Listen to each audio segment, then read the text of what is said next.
પાટણ નગરપાલિકાના ward number 1ના સેવાભાવી corporator અને ભાજપના અગ્રણી મનોજ પટેલે પોતાનો જન્મદિવસ વિવિધ સામાજિક અને સેવાકીય પ્રવૃત્તિઓ થકી ઉજવ્યો હતો। પશ્ચિમી સંસ્કૃતિનું અનુકરણ કરી લખ-લૂંટ રૂપિયાનો ખર્ચ કરી જન્મદિન ઉજવતા લોકો માટે આ નગરસેવક પ્રેરણા સ્ત્રોત બન્યા છે। પોતાના જન્મદિવસ નિમિત્તે મનોજ પટેલે વોર્ડ નંબર 1ની 7 આંગણવાડીઓના 125 જેટલા બાળકોને પૌષ્ટિક ભોજન અને કીટ વિતરણ કર્યું હતું। શહેરના કાળકા રોડ ઉપર આવેલી 3 આંગણવાડીઓના બાળકો સાથે પોતાના જન્મદિવસની ઉજવણી કરી હતી। બાળકો વચ્ચે કેક કાપી તેઓને મગ અને શીરાનું પૌષ્ટિક ભોજન પોતાના હાથે પીરસી જમાડ્યા હતા। આંગણવાડી કાર્યકર બહેનોએ મનોજ પટેલને જન્મદિવસની ખૂબ ખૂબ શુભેચ્છાઓ પાઠવી હતી।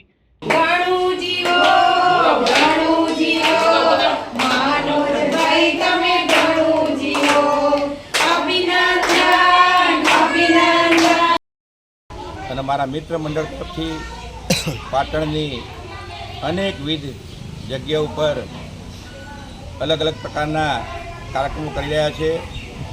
કોઈ જગ્યાએ પ્રાર્થના સભાઓ થઈ રહી છે, કેટલીક જગ્યાએ મારા મિત્ર મંડળ તરફથી ફ્રૂટ વિતરણ થઈ રહ્યું છે।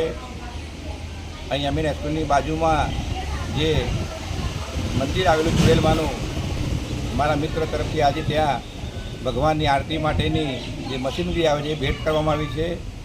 અને આજે મારા તરફથી પણ અનેકવિધ કાર્યક્રમો છે।